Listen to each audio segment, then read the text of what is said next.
ಇನ್ನು ಹುಟ್ಟುಹಬ್ಬದ ಹಿಂದಿನ ದಿನವೇ ಉಗ್ರರು ಅಟ್ಯಾಕ್ ಮಾಡಿದ್ದಾರೆ. ಮಗನ ಕಣ್ಣೆದುರೇ ಪ್ರಾಣ ಬಿಟ್ಟಿದ್ದಾರೆ ಗುಜರಾತ್ನ ಶೈಲೇಶ್ ಭಾಯ್.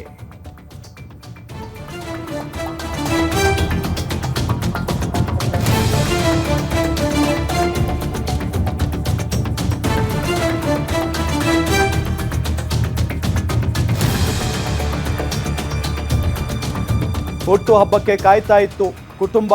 ಆ ಕುಟುಂಬಕ್ಕೆ ಬರ ಸಿಡಿಲಿನಂತ ಒಂದು ಸುದ್ದಿ ಬರುತ್ತೆ. ಊಟಕ್ಕೆ ಅಂತ ಹೋದಾಗಲೇ ಗುಂಡು ಹಾರಿಸಿಬಿಟ್ಟಿದ್ರು ಉಗ್ರರು.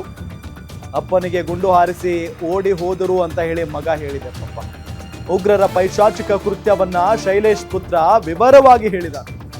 ಹುಟ್ಟುಹಬ್ಬದ ಹಿಂದಿನ ದಿನವೇ ಇಂಥ ಒಂದು ಅಟ್ಯಾಕ್ ನಡೆಯುತ್ತೆ ಅಂತ ಯಾರಿಗೆ ತಾನೇ ಗೊತ್ತಿತ್ತು ಹೇಳಿ. ಮಗನ ಕಣ್ಣೆದುರೇ ಗುಜರಾತ್ನ ಶೈಲೇಶ್ ಭಾಯ್ ಪ್ರಾಣ ಬಿಡ್ತಾರೆ. ವಾಪಸ್ ಬಂದ ಬಳಿಕ ಬರ್ತ್ಡೇ ಆಚರಿಸೋದಕ್ಕೆ ಕುಟುಂಬ ಯೋಚನೆ ಮಾಡಿತ್ತಂತೆ. ಹುಟ್ಟು ಹಬ್ಬಕ್ಕೆ ಕಾಯ್ತಾ ಇದ್ದಂತ ಕುಟುಂಬಕ್ಕೆ ಬರ ಸಿಡಿಲಿನ ಸುದ್ದಿಯೊಂದು ಬರುತ್ತೆ. ಅಲ್ಲಿ ಏನಾಯ್ತು, ಯಾವ ರೀತಿ ಆಯ್ತು ಅನ್ನೋದನ್ನ ಅವರ ಪುತ್ರನೇ ಮಾತಾಡಿದ್ದಾರೆ, ಕೇಳಿ. पहले तो हम मिनी स्विट्जरलैंड गए थे पहलगाम में घोड़े से, क्योंकि वो रास्ता बहुत खराब था. हम जैसे पहुंचे ना, हमें भूख लगी थी तो हम खाना खाने के लिए गए.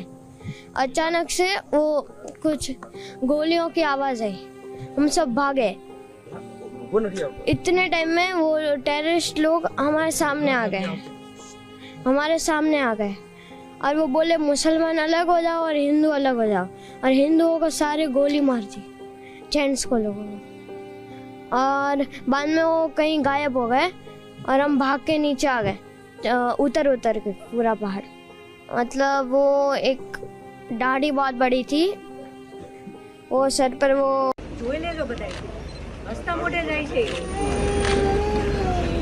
મને કાશ્મીર ખરાબ નથી, ત્યાંની સિક્યુરિટી નથી સારી.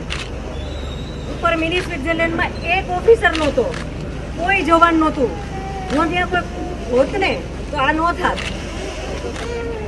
કોઈ સિક્યુરિટી નહીં. આ બધું બની ગયું છે છતાં નીચે મિલિટરી હતા, એ લોકોને ખબર જ નહોતી કે ઉપર શું થયું છે. પાછા મિલિટરી વાળા તમે લોકો ફરવા શું કામ આવો? લોકોના ઘર બરબાદ કરી દીધા.